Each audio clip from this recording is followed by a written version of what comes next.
Welcome, everyone, to another episode of the Live Ultralight Podcast, powered by Outdoor Vitals. This podcast is about inspiring you to get outdoors, showing you how to lighten your pack and build your confidence so that you can start living your life full of adventure. And as promised today, we have here Tayson and Brigham. Tayson is the founder of Outdoor Vitals, and Brigham is our lead designer, and we're going to be talking to you about one of our double launch items that we're going through is the Altitude Sun Hoodie, I believe is the official title, but it's more than just a sun hoodie, and we will get into that. So if you could tell us, Brigham or Tayson,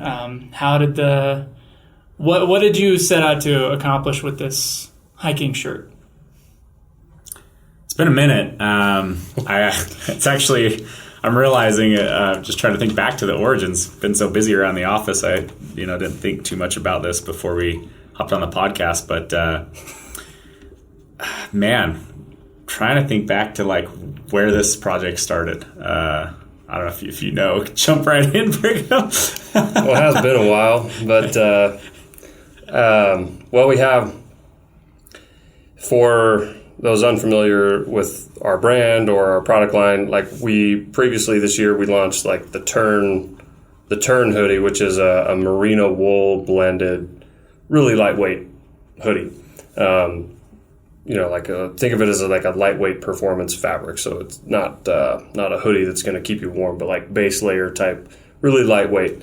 And it has slightly different application than this, but as we started developing that, we also thought it would probably be good to have like a synthetic alternative to sort of the same concept that would be like a really light, like really lightweight hot weather hiking piece or running piece, kind of a more performance focused hot weather piece with long sleeves and a hood.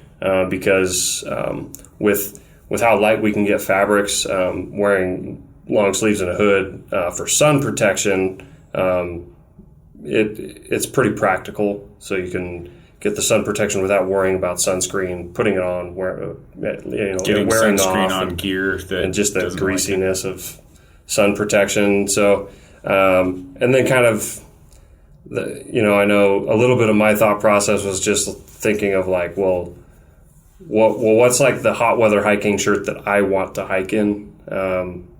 And that's like something with long sleeves and a hood that's really, really lightweight and breathable, that doesn't make me hot, but that protects me and is just really comfortable. Okay. So I remember I interviewed you for ads for our ad campaign for this piece, and you were talking about setting out and making basically your ideal hiking shirt. So we at Outdoor Vitals, I believe we still on our store, and I may be wrong about this, have like our cotton t-shirts here with our logo on it, and perhaps one would be mistaken in thinking that is made specifically for hiking. But this is actually our hiking shirt right here. This is how light is it? It's 4 ounces. 4 ounces. Yeah. And is that the large size for 4 ounces, or? Yeah, the large is like 4 ounces. Yeah. So, I mean, they're between a medium and a large is probably like less than a quarter of an ounce difference. So it could be plus or minus a tiny bit. So really light. Yeah. Yeah, I mean, for comparison, like your typical cotton shirt, like the one I'm wearing right now, it's even a little bit thicker fabric. I would guess that this shirt in a short sleeve weighs 8 ounces. So it's half the weight in a long sleeve with the hood. Most people's, regular shirts that are like a lighter weight cotton might be more like 6 ounces in a t-shirt. So you're lighter than almost any regular t-shirt you're going to have out there.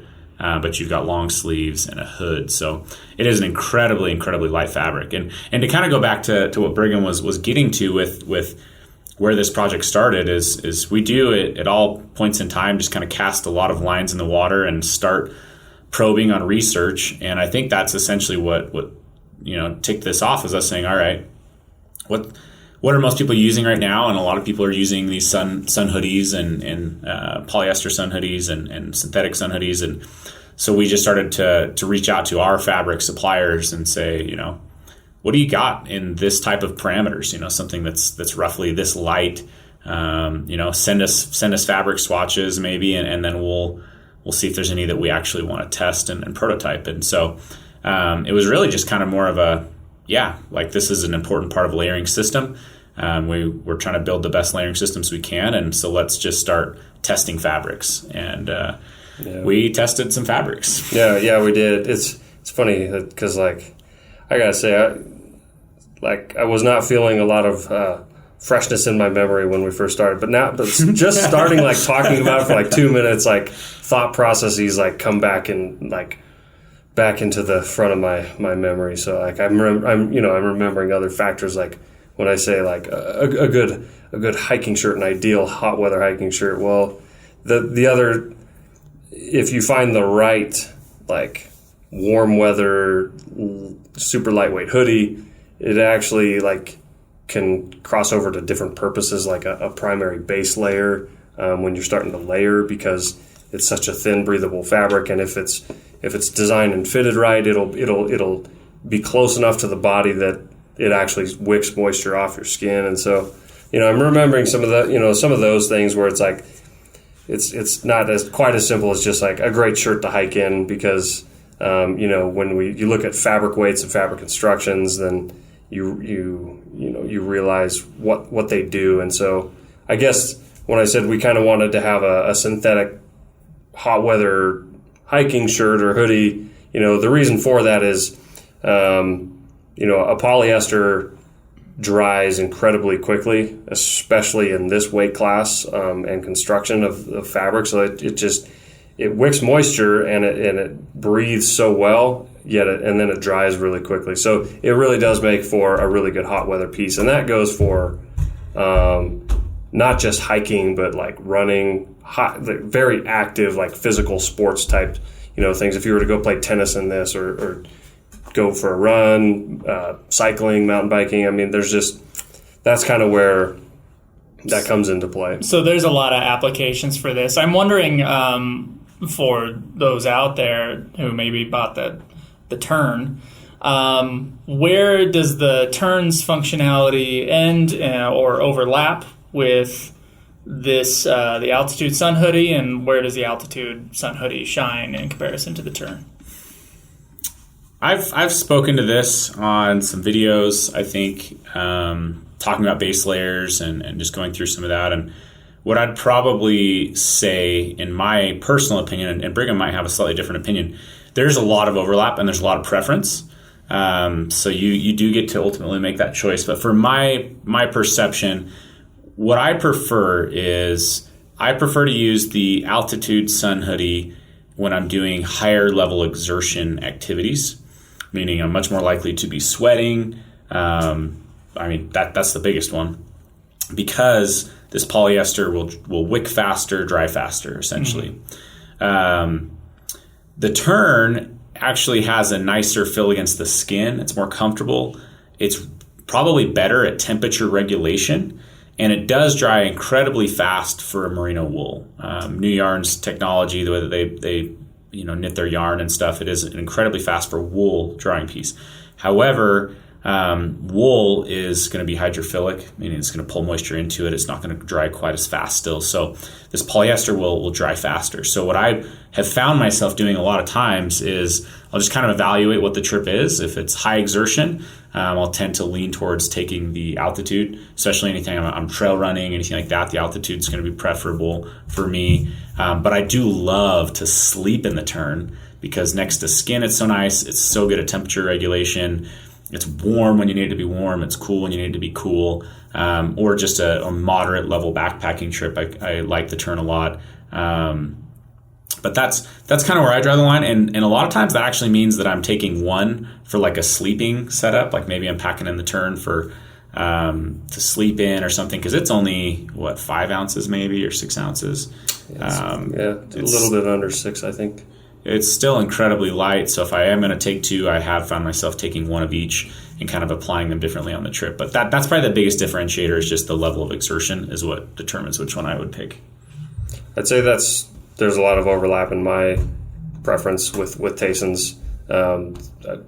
I would echo a lot of it is like the physical intensity of a trip and the ambient expected temperature of the weather. So like if I know like if it's just going to be really hot, or honestly if it's which we're in the Southwest, so they're in the desert. So like it's pretty. That difficult. is one where it's like, let's say not hiking or backpacking. If for whatever reason my schedule didn't allow me to get up before the sun rises and go for a run, and I know I'm going to be running in the sun, that's kind of like my thing, is like really, really high intensity, high temperature, physical. That's where I'll go with this, because you can feel it like breathing and cooling, pulling the sweat off your skin and cooling you off. Yeah, with the fabric being as light as it is, to make the hoodie as light as it is, a base layer is the fundamental piece, right? I guess it's a primary piece in your layering system. So I've definitely used it, in the winter a lot as well. But to kind of, before I move on of just that comparison though to some of these other applications I've used it in, I would just say the other factor is, obviously merino wool is going to have better odor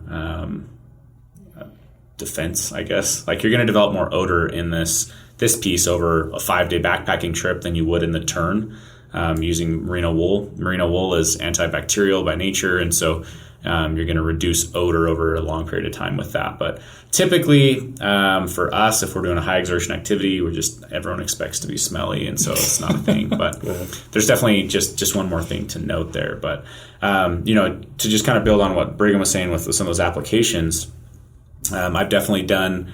This is something I've actually done a lot, especially in testing too, is I'll bring 2 altitude hoodies, one for the hike in and one to sleep in or something. And I especially like to do that in the winter. And sometimes I use the turn, maybe quite often, but a lot of times in the summer even I'll do this, because let's face it, like we might be trying to do 25 miles a day and just crushing miles and it's hot or whatever. And you get to camp and you're just sweaty, right? And once that sun goes down, especially out here in the desert or if you're up on the mountain, it can cool off really, really fast. And the fastest way to regain warmth would be to shed this piece that's now wet, put on a dry piece, and just instantly there's going to be additional warmth there. And so because it's only 4 ounces and it dries so quickly and all these types of things, 2 of these make a fantastic layering combo. For sleeping in one and exercising in the other. Or you'll see us on like some of the longer trips, like on the AT trip we just did. You'll see me part of the trip I'm in a gray one, and the other part of the trip I'm in a blue one. You'll see that quite often with the way that I've been using it, because at 4 ounces, being able to switch in and out of a wet piece to a dry piece at night, and vice versa, it makes a massive difference for comfort, and it's just a very small weight penalty to be able to rotate like that. So I have here a list of features that this has, and by the way, if you're watching us on our Live Ultralight Podcast YouTube channel, you can actually see we actually have the Altitude hoodie here, so we might be able to point some of this out, Tayson. Yeah. We don't have an official UPF rating because it was too thin, is what I was told. But it should protect you from the sun pretty well. That's we're going to get that question, like what's the UPF rating? It is a sun hoodie, right? But if you can see on camera just how thin and how light this is, it's a piece that's very hard to do the UPF testing with. So the rating came back inconclusive.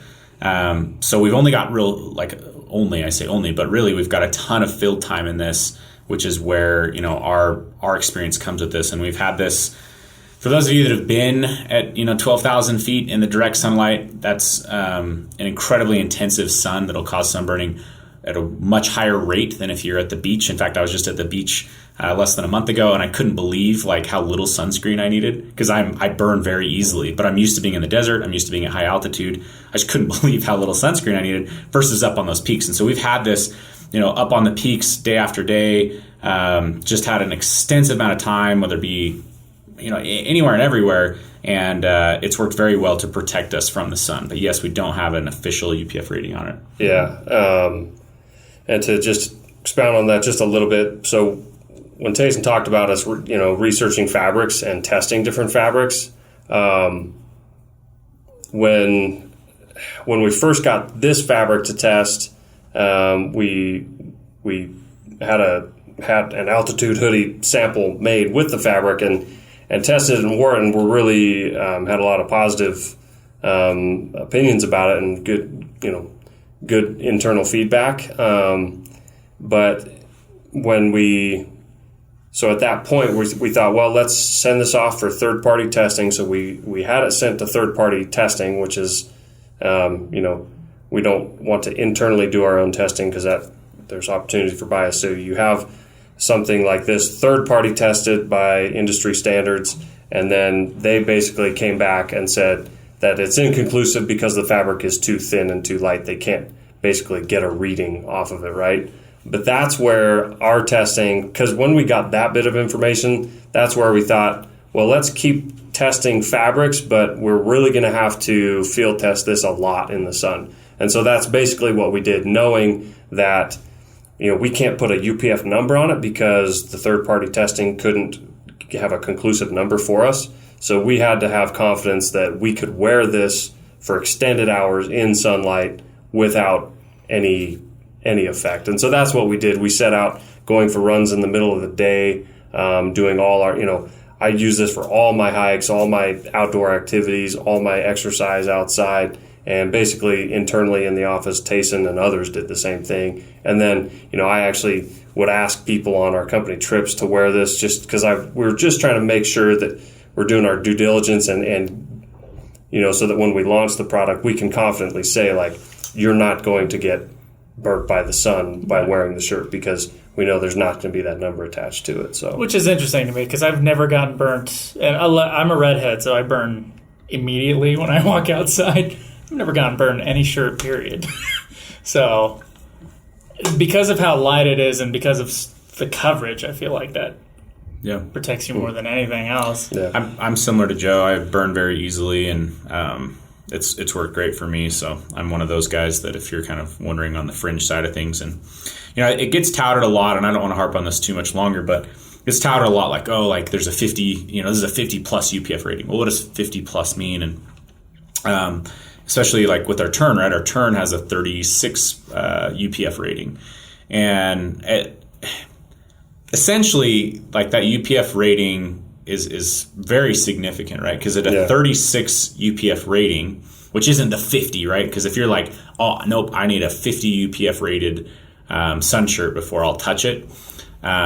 Essentially, even at the 36% level, you're blocking like 99.9 something % of all harmful rays, right? So it's dang near 100% even at a 36 rating. So that's just something to note too, that I don't get too hung up, even if you're shopping for a different shirt, on needing a 50 UPF shirt, because you're going to get massive protection with any UPF shirt. Or like you said, you can get sunburn potentially through something, but like it's never happened to me my entire life, and I've been a redhead my entire life. Yeah.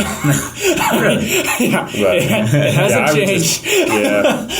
I would just say, we deliberately, tested this days on end, out many hours of sun exposure to ensure that it does its job and does protect our skin from the sun. My guess too on why it might have been inconclusive, and now we're speculating, but is in this fabric, if you were able to see this, essentially, if you pull up a picture of this, it's got this grid look where there's kind of like a center square, and then on the outside of that, there's this really thin separation. Now, that thin separation, what's really incredible about that is that's like the smallest breeze you will feel straight through this. So it breathes so well. I've had this happen time and time again in the mountains where I'm like, man, I'm hot. I'm starting to sweat, and then like literally the tiniest breeze will kick up and you instantly have relief. That's how breathable this is. My guess though is that, if you were to put this on something and never move, sunlight could probably prick through those little sections a little easier. But where it's on a body and it's constantly moving, that's probably why in the field it offers such good sun protection. But on a lab result test, they're saying it's inconclusive, is because like even looking through this with my hand, you can kind of see through this fabric.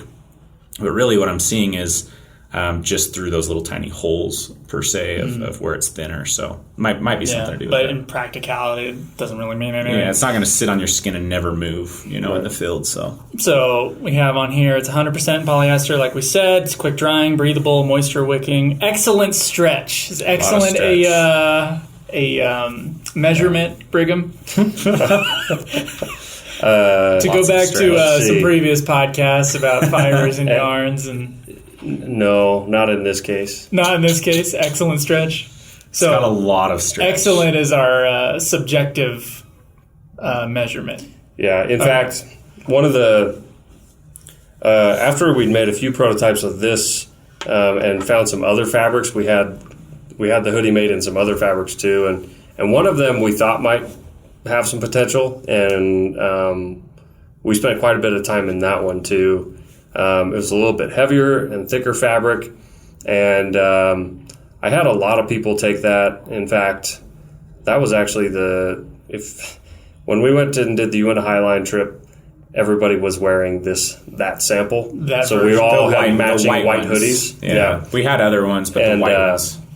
So and basically, it was almost a unanimous, no-brainer decision that everybody preferred the comfort and the feel and the stretch of this fabric versus the other fabric, and so that was a significant factor in feeling confident that we should go with this fabric, because it does when you put it on, it's so incredibly lightweight, you hardly feel that it's on, but it is just very stretchy with your body as you bend your elbows or reach. It's very comfortable. I had the Altitude, the actual fabric, in a black hoodie, and then I had that other fabric in a white hoodie.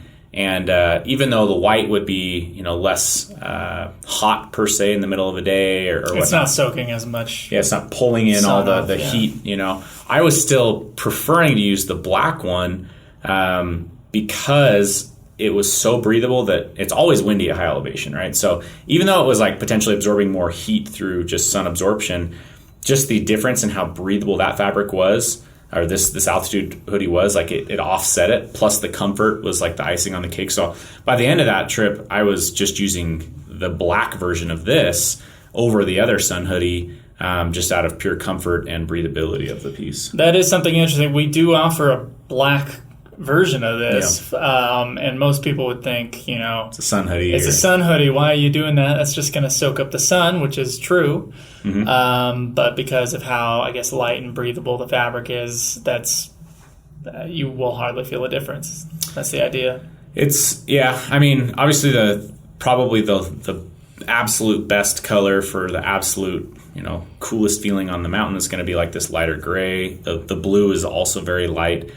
The black, we still wanted to do it because it looks so sharp, and two, in my mind, it's such a versatile piece that you're going to use this piece year round. And so if you're not using it in the dead middle of summer, the black still makes a ton of sense to use in the fall, to use in the winter, to exercise in, because that's the thing about this piece is, once we got it, we started to use it for a whole lot more than hiking. We started running in it. We started, exercising, take it to the gym. You know what I mean? Some people, there's all sort of traveling in this piece. There's all sorts of applications for it.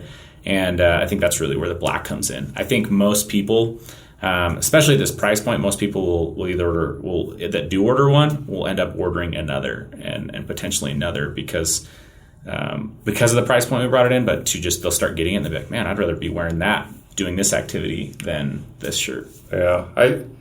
I did more testing in the black prototypes than any other color that we ever made. And that's in all the summer conditions out there. And I never once felt like I wish this was a different color because this hot is just too unbearable. In fact, I can't ever remember even thinking that that I was experiencing any discomfort related to the hotness of the fabric.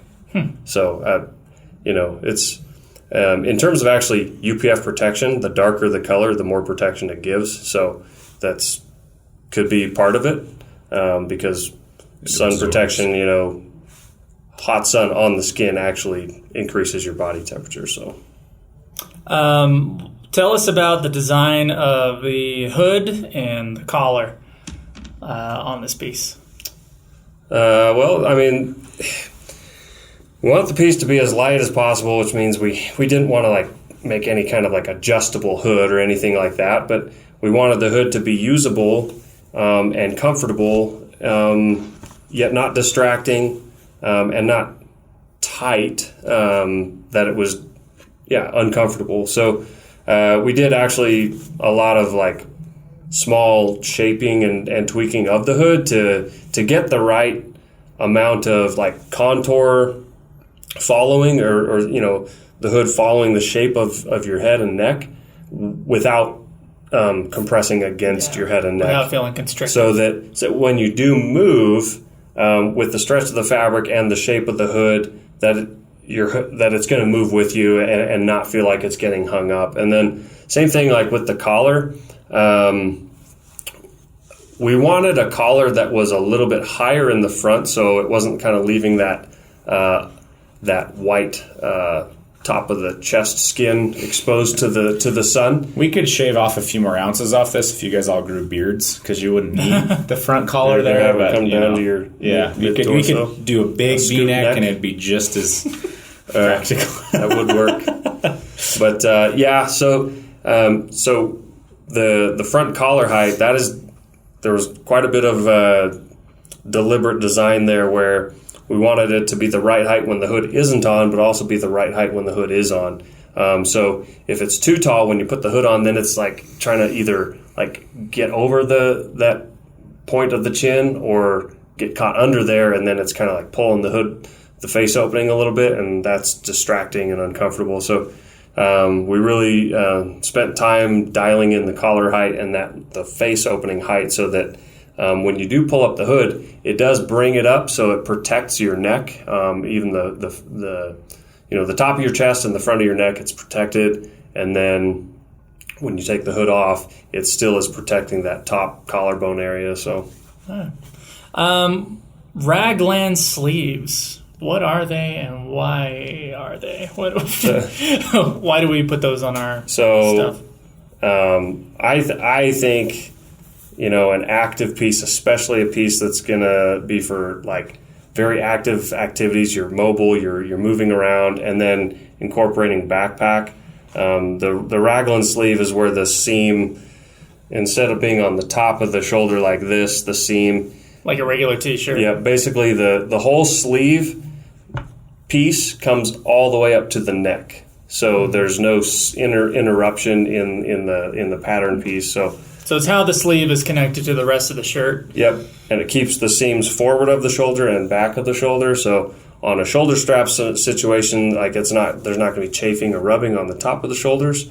But it also really helps with comfort and mobility because that's all one kind of three-dimensional piece, and you just get better range of motion without reaching the point where you feel the fabric start to bind and catch. For those of you on a pair of pants that know like what a gusseted crotch is, to me it's like the equivalent to something like that for a t-shirt. It does help with range of motion, movement, and then like Brigham said, you are taking that seam right out of like the friction point of the top of the shoulder, which kind of like with the pant, right? Like if you're doing a lot of mileage in a non-gusseted pant, you can sometimes feel that seam start to chafe more, and so it's just overall more comfort, more mobility. Yeah. And the last on my features list here, this is a pretty simple piece, and it's meant to be that way. Last on my on my list here is the true flat lock seams. Yeah, just they're just designed to be as flat as possible. Not all seams are made the same. And a lot of that goes into the type of machine that's used. When it sews the two pieces together, it can cut them in different ways. So it stitches them together and cuts them at the same time. All it means is we made the piece with the flattest seams that you can get. All right, so what kind of testing did we go through? I know it was like that you went to Highline, and that's probably the easiest place where you can see some of the old footage. You guys were talking about the white hoodie. Everybody everybody on the mountain in that footage that you can see on our YouTube channel, Outdoor Vitals YouTube channel. Everybody's wearing the same white hoodie. In the last year, anytime you've seen me that I'm not wearing a turn hoodie, I've been wearing this. So anytime I'm wearing a black hoodie or Brigham's wearing a black hoodie, anything long sleeve, we've probably been wearing this. So we took it on Skyline last year. We took it on Highline last year. I took it on multiple personal trips, 7-day trips into the backcountry in Colorado. I took it onto winter condition trips in October, November here in Utah. I also took it on multiple very extremely cold trips throughout the winter, but I mean I've taken it to Mexico, I've taken it kind of everywhere, so it's been through the ringer of being at high altitude a ton in summer, fall, winter. It's been traveling, it's been ran, and I don't know, like I don't know, maybe let's just pick Brigham, maybe just pick if you've got a story in particular where you've used it and it stood out, and maybe I'll just share one particular because it has kind of just been everywhere, so it's hard to. I guess because it's a lot more than you want a highlight trail. In fact, that's probably less than 20% of the testing, probably less than 10% of the testing. But my standout experiences, one would be like the Grand Canyon earlier this spring. When we did the kind of the rim to rim to rim overnight, where it was actually not as hot as it normally is at that time, but it was still hot conditions at the bottom, just long days, and with a fast pack, little to no shade, just really hot, exposed to the sun the entire time, it worked. It worked phenomenally. At that point, I knew it. All right, it wasn't like testing. It's all testing, but I knew how it would behave. At that point, it was a known quantity at that point. But that's definitely a great example type trip for that piece. Yeah. I would probably say just to go out on kind of a different limb of things. On the 41 below freezing video, this is was my choice, was to hike in this type of a piece.